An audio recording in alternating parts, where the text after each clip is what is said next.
Estudo do livro de Apocalipse.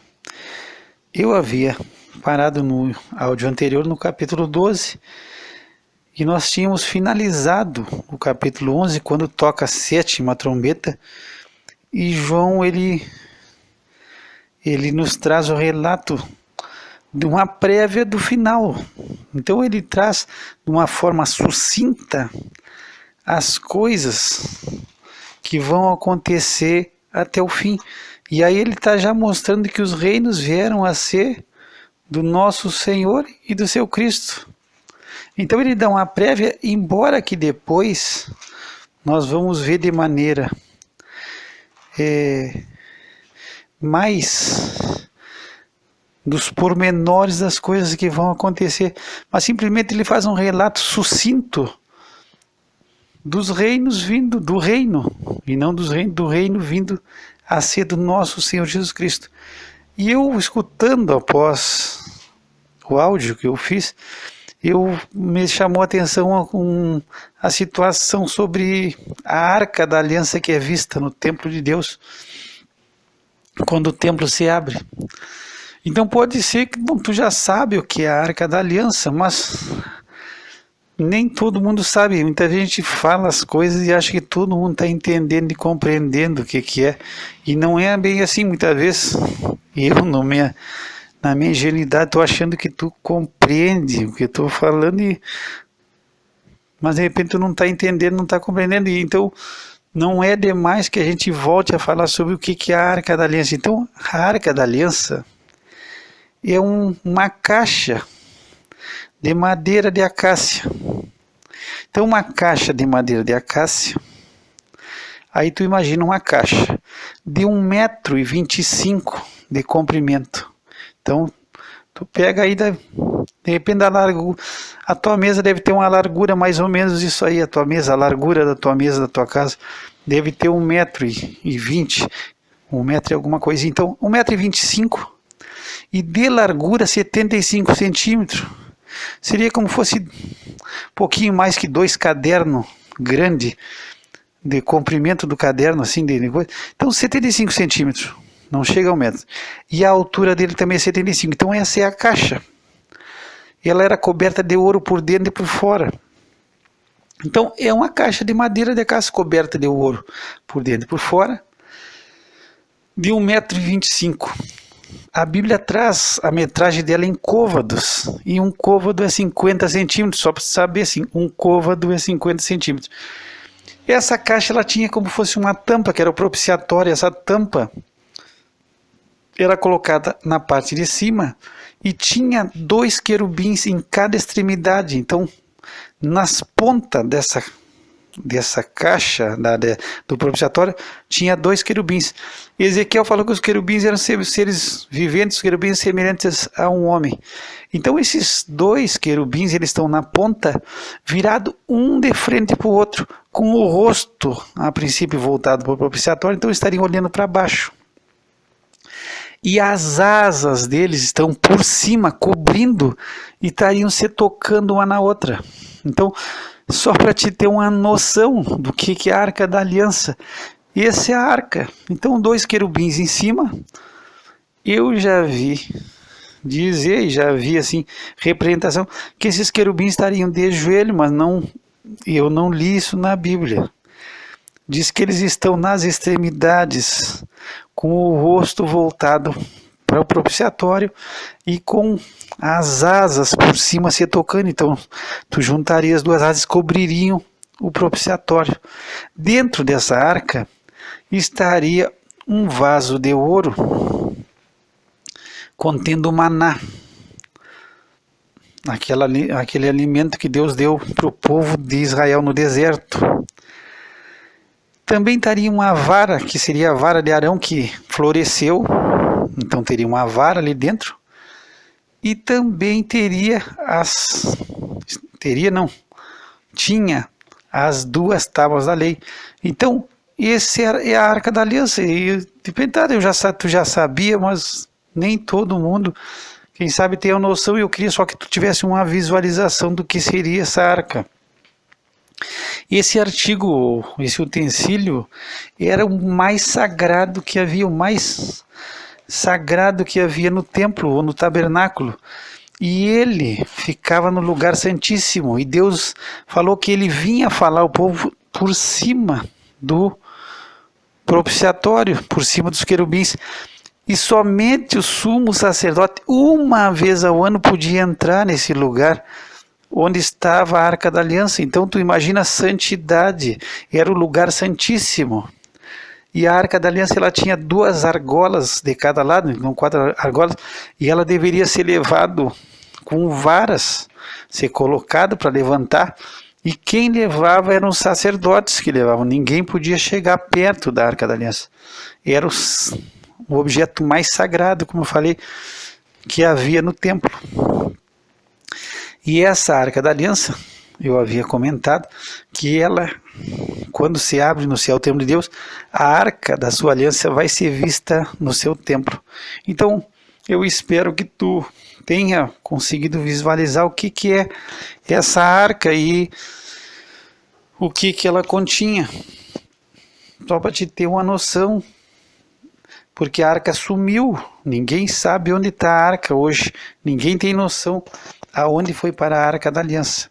No capítulo 12, nós damos início, diz assim: e viu-se um grande sinal no céu, uma mulher vestida do sol, tendo a lua debaixo dos seus pés e uma coroa de 12 estrelas sobre a sua cabeça. E estava grávida com dores de parto e gritava com ânsias de dar à luz. E viu-se outro sinal no céu, e eis que era um grande dragão, vermelho, que tinha 7 cabeças e 10 chifres, e sobre as suas cabeças 7 diademas, e a sua cauda levou após si a terça parte das estrelas do céu, e lançou-as sobre a terra. E o dragão parou diante da mulher que havia de dar à luz, para que, dando ela a luz, lhe tragasse o filho. E deu à luz um filho que há de reger todas as nações, com vara de ferro, e o seu filho foi arrebatado para Deus e para o seu trono. E a mulher fugiu para o deserto, onde já tinha lugar preparado por Deus, para que ali fosse alimentada durante 1260 dias. Então, quando no capítulo 11, a partir do 15, nós temos uma prévia sucinta do que vai acontecer no final, quando toca a 7ª trombeta. No capítulo 12, João ele vai dar um contexto geral de uma situação que já aconteceu, para trazer uma noção do que vai acontecer logo após. Então ele faz como se fosse uma retrospectiva, ele diz que viu-se um grande sinal no céu. Então várias vezes nós já vimos isso, nós já olhamos e vamos ver ainda várias vezes. João disse: olha, eu vi um anjo forte descendo, eu vi o cordeiro, e eu vi outro anjo, e ele está vendo as coisas. Agora aqui ele usa uma maneira diferente. Ele diz que viu-se. Então ele faz uma situação quase que indeterminada, que ele diz: não, viu-se.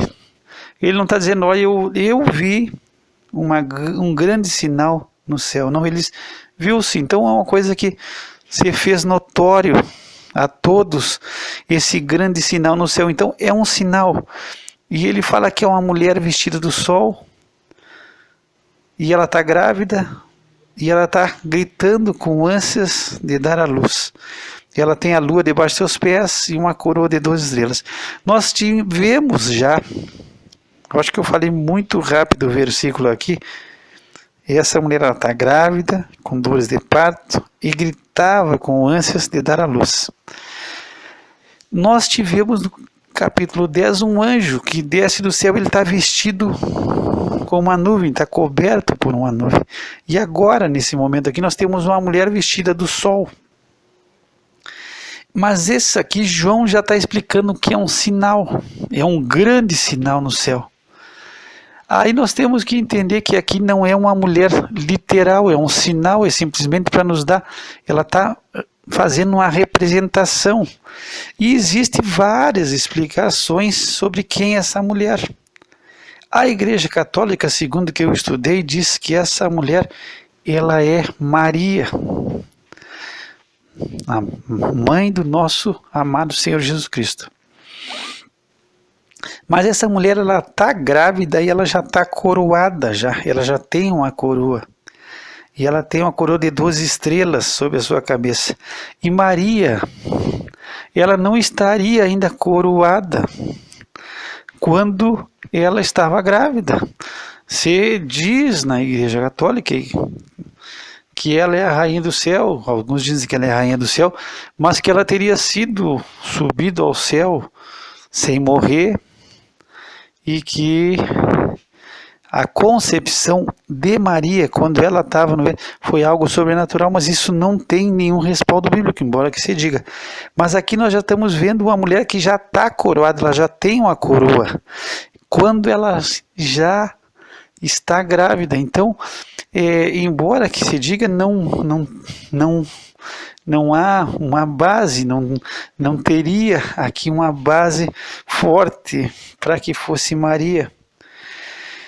Alguns dizem que essa mulher é a igreja, mas também não dá para ser igreja, porque a igreja não deu origem, ou não veio a gerar o Senhor Jesus Cristo, mas Jesus é que gerou a igreja.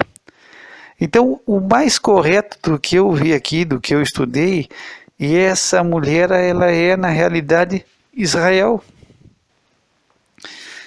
Israel é que está para dar a luz ao nosso Senhor Jesus Cristo. E por que é Israel? Porque essa alusão aqui de uma mulher, do sol, da lua e das estrelas, nós vamos encontrar no livro de Gênesis já essa mesma alusão. E várias vezes tu vai escutar, ou tu lendo o Velho Testamento, tu vai ver que fala sobre Sião, sobre Israel dando a luz. Mas tu vai encontrar quando José ele tem um sonho e ele vai falar sobre esse sonho ao seu pai, ele usa praticamente a mesma alusão das estrelas, do sol e da lua. Se tu pegar Gênesis no capítulo 37, no versículo 9, diz assim: E teve José outro sonho, e o contou a seus irmãos e disse: Eis que tive ainda outro sonho, e eis que o sol e a lua e 12 estrelas se inclinavam a mim. E contando-o a seu pai e a seus irmãos, repreendeu o seu pai e disse-lhe: Que sonho é esse que tiveste? Porventura viremos eu e tua mãe e teus irmãos a inclinar-nos perante ti em terra? Então, a representação aqui é bastante semelhante com o sonho que José teve. Então aqui é Israel, porque o sol estaria simbolizando Jacó, a lua, Raquel, a esposa de Jacó, e as 12 estrelas ia simbolizar as 12 tribos de Israel. Então, Israel é que dá a luz ao Messias. Nessa mesma visão aqui de João, ele, além de ver esse grande sinal no céu da mulher, ele vê outro sinal que era de um grande dragão vermelho. E esse dragão ele tem 7 cabeças e 10 chifres, e sobre as suas cabeças 7 diademas. Nós vamos ver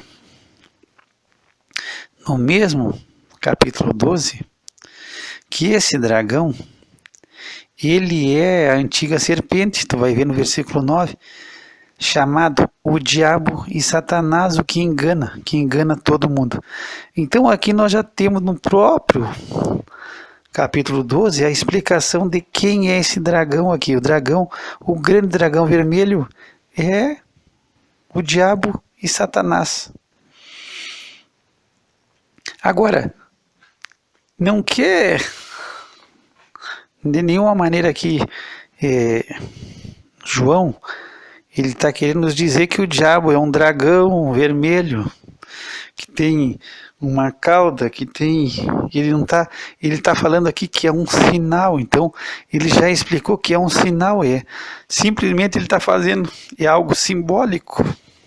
Ele não está querendo dar a vestimenta e o traje, ou ele quer fazer uma descrição de como é o diabo e como é o nosso adversário. Mas ele está falando sobre um sinal que é um grande dragão vermelho. É interessante esse vermelho aqui, porque ele é vermelho, e se tu pegar no livro de Isaías, só para nós ter uma noção, quando Isaías está falando ao povo de Israel, ele fala ainda, se pegar Isaías 1,18, diz assim: vindo então errar, se oscinemos juntos, diz o Senhor. Ainda que os vossos pecados sejam como a escarlata, eles se tornarão brancos como a neve. Ainda que sejam vermelhos como o carmesim, se tornarão como a branca lã. Então, aqui, eu entendo que esse vermelho aqui, o escarlata, ele vai simbolizar o quê? A rebelião, o pecado. Não traz o que? A impureza, traz a imundícia. Por quê? Se tu vai ver Isaías diz: ainda que vossos pecados sejam como escarlate, como vermelho, ou vermelho como carmesim.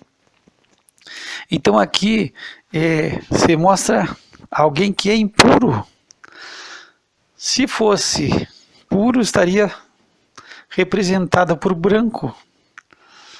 Branco como a lã ou como a neve, mas aqui ele é vermelho, então ao meu ver, é imundícia, é pecado, é transgressão, é rebeldia. Não é pureza, é impureza. E ele tem 7 cabeças, dizem aqueles que ensinam que essas 7 cabeças seriam os 7 grandes impérios que já existiram, faltando um ainda, que é o 7º. Seria o Egito, que foi um grande império mundial, a Assíria, depois o Império Babilônico, a Pérsia, com a Média, a Grécia e Roma. Aí nós temos 6. Fica faltando o último grande império mundial, que seria o ressurgimento do Império Romano, que seria uma confederação, a princípio, seguindo os estudiosos, uma confederação europeia. Seria uma união de 10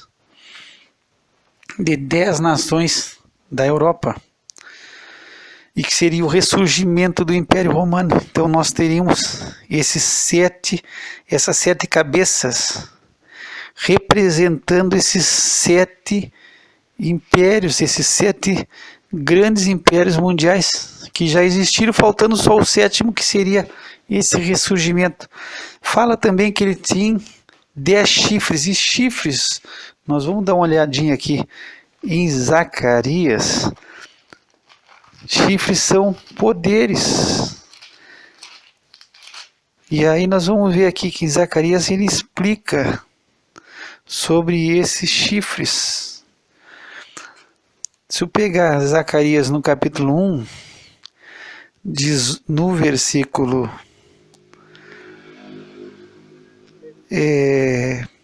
no versículo 18, aparece para Zacarias, Zacarias diz assim: levantei os meus olhos e vi, e eis 4 chifres. E eu disse ao anjo que falava comigo: que são estes? E ele me disse: esses são os chifres que dispersaram Judá, a Israel e a Jerusalém. Então, esses chifres aqui vão representar poderes de nações. Então são chifres que vão representar poder e força de destruição. Agora, nesse caso aqui, se tu analisar, se diz que ele tem 7 cabeças e 10 chifres. Agora, aonde estão localizados esses chifres? Aqui não se fala.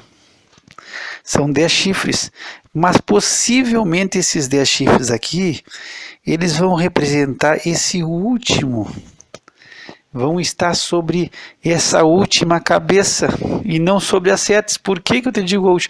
Porque é o ressurgimento do Império Romano e nós vamos estudar que esse último império vai ser um império composto por 10 reis.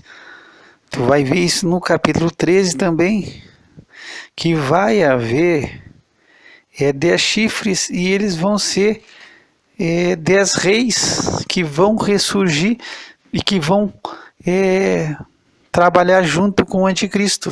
Não sei se tu está compreendendo. Então, a princípio esses 10 chifres estariam sobre essa última cabeça. O único desses impérios anteriores, desses impérios mundiais, que seria duplo, seria o persa, porque a Pérsia se uniu com a Média. Mas esse último império mundial, Daniel também fala, são uma confederação de 10 nações lideradas pelo anticristo. Então, existem 7 diademas, e diademas são coroas reais sobre essas 7 cabeças. Então, esse é uma simbologia do diabo, do nosso adversário. E ele vai estar aqui, diz também no versículo 4, que ele levou após si a terça parte das estrelas dos céus, e aqui vai simbolizar o que aconteceu quando Satanás ele intentou fazer a rebelião e se colocar, ocupar o seu lugar, o lugar de Deus. Então ele abandonou o seu lugar, ele queria ser igual a Deus. E é interessante que ele conseguiu, na sua astúcia, enganar 1/3 dos anjos e levar consigo. Aqui simbolizaria essas estrelas do céu, o engano que ele fez levando consigo 1/3 dos anjos. E agora tu vai, no versículo 9, tu vai entender que esse ministério de Satanás, ele é o ministério do engano. Quando fala ali, João fala sobre o dragão, sobre a serpente, sobre Satanás, diz assim, que engana todo mundo. O negócio dele é enganar. Então, nós pegamos a palavra de Deus.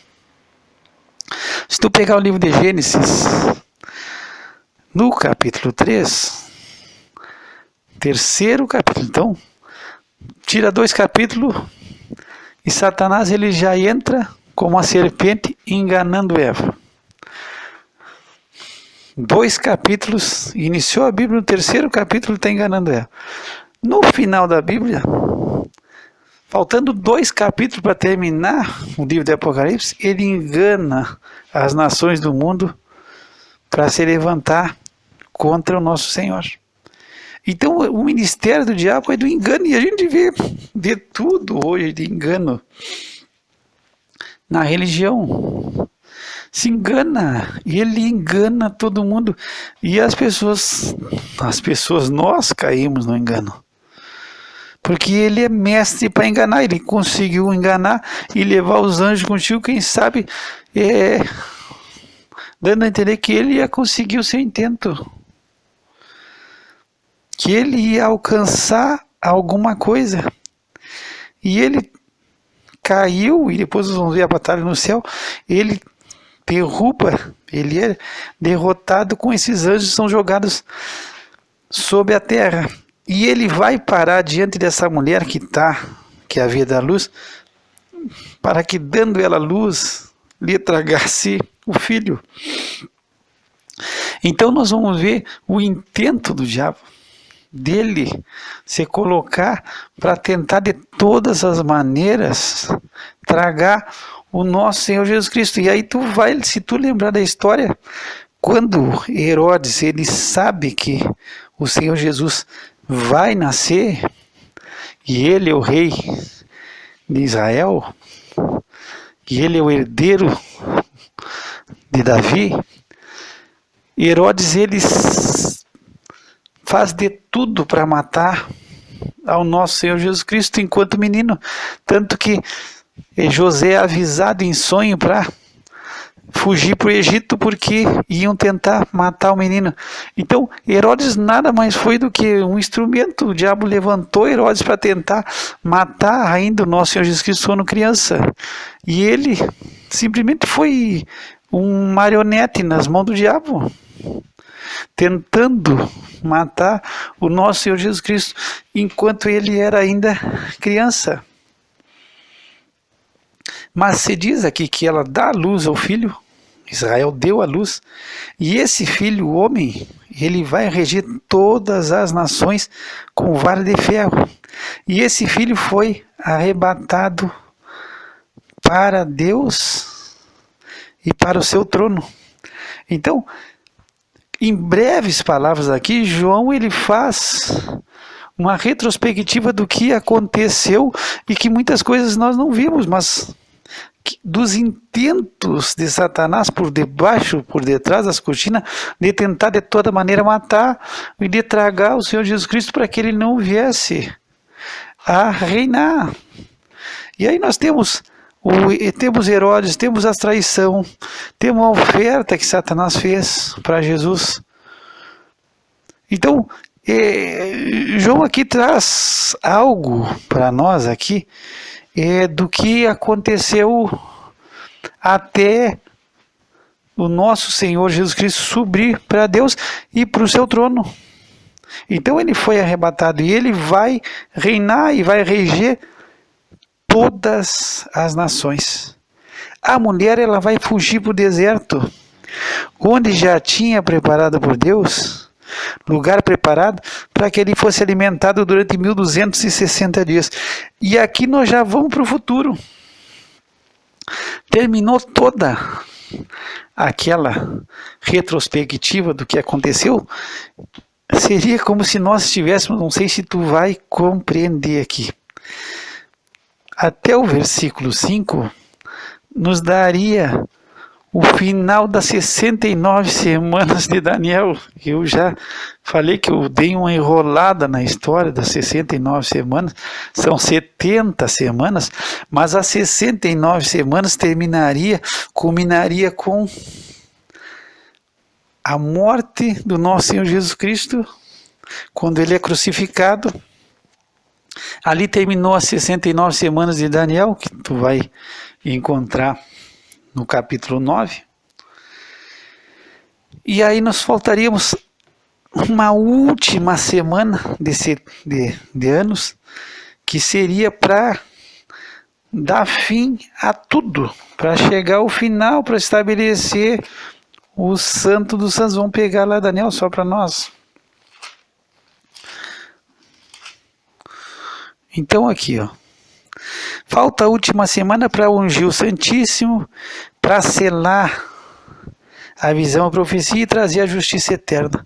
Então nós chegamos aqui no versículo 5, se tu entender, chegamos nas 69 semanas, quando o nosso Senhor ele é arrebatado para Deus e para o seu trono.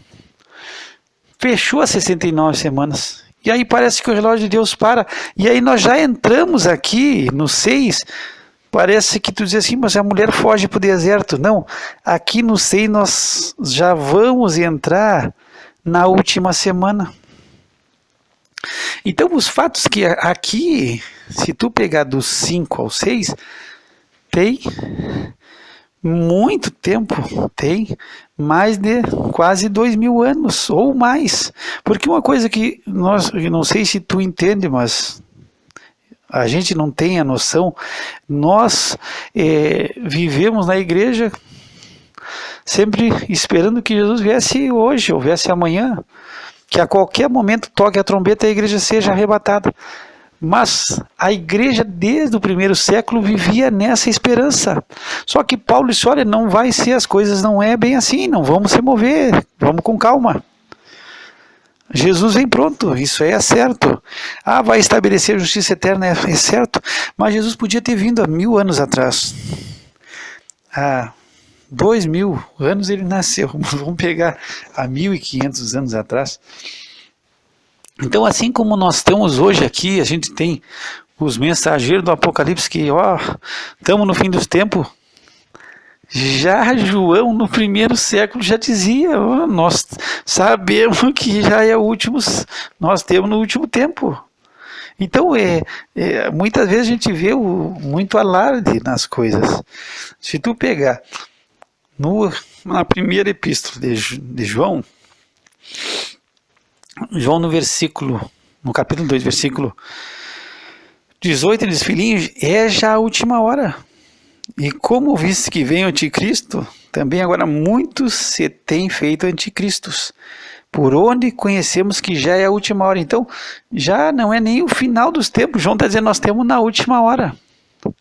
Agora, nós temos que entender, e eu não estou querendo dizer, não, olha, Jesus vai vir daqui, isso tudo vai acontecer daqui 1000 anos. Não, eu só estou querendo dizer que nós não sabemos. Como pode acontecer hoje, pode acontecer amanhã, pode acontecer daqui a 1 ano, daqui a 10 anos, daqui a 100 anos. Mas a igreja, desde a época de João e da época de Paulo, a igreja esperava. Tanto que se tu ler o apóstolo Paulo diz, olha, os mortos vão ressuscitar primeiro, depois nós, os que estivermos vivos, subiremos. Então ele está dizendo, nós... O apóstolo Paulo dizia, não, nós também vamos morrer, e os que estiverem vivos, ele também está se incluindo como vivo. Eu não sei se eu estou conseguindo ser claro contigo. João falou, nós já estamos na última hora, mas essa última hora já passou mais de 1900 anos.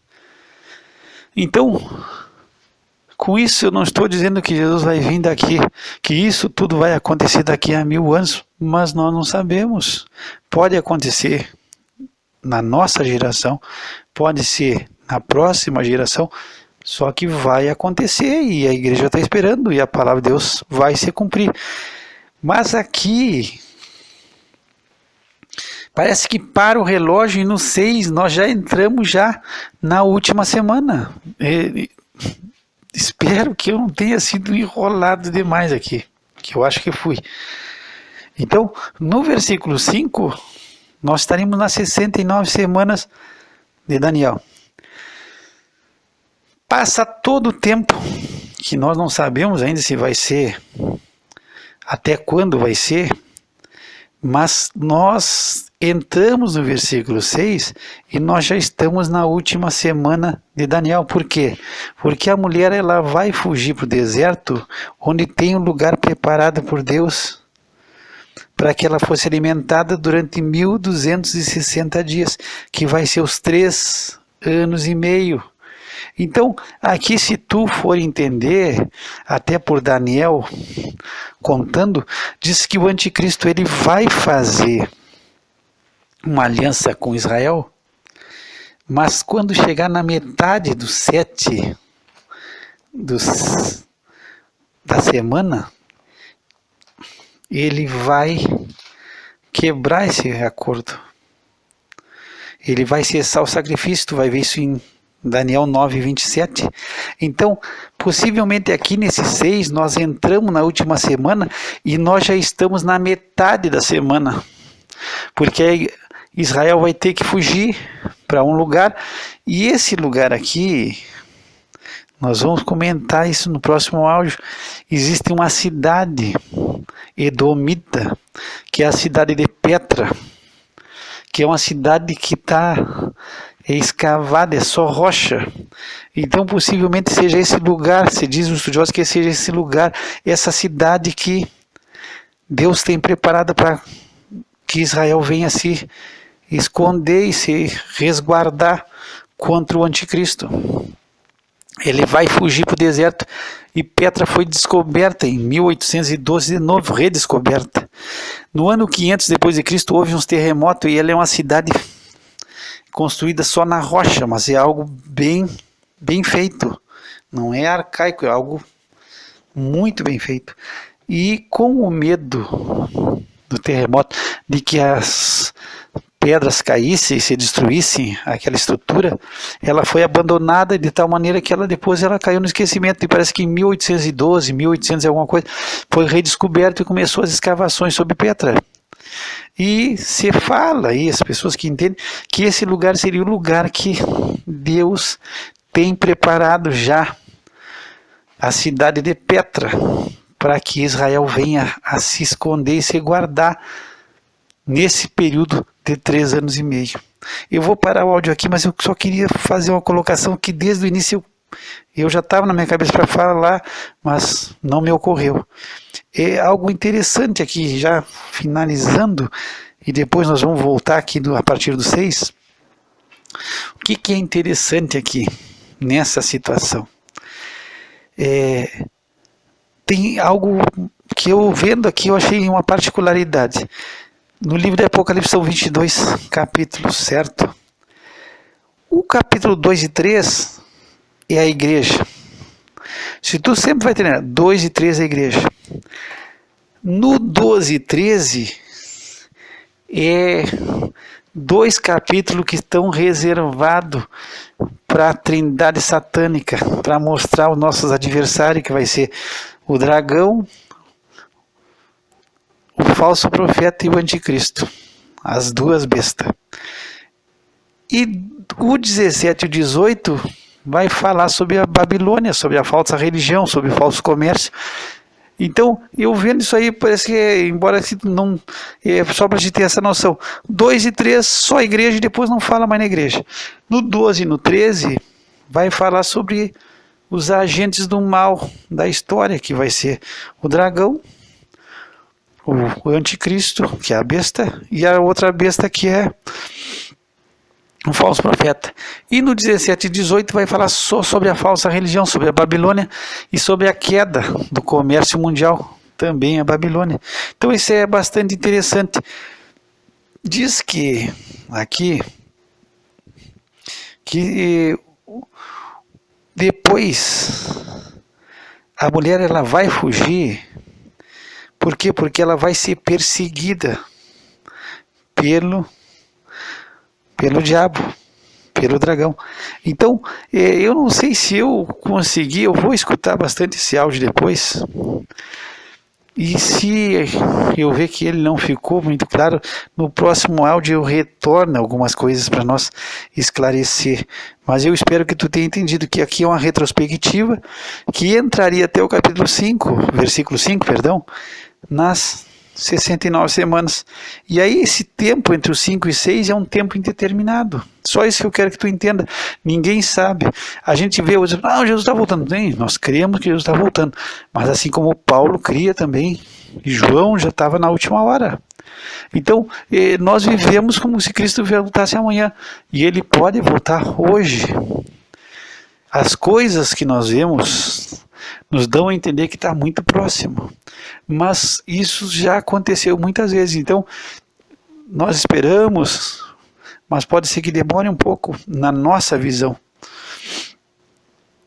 que a igreja seja arrebatada.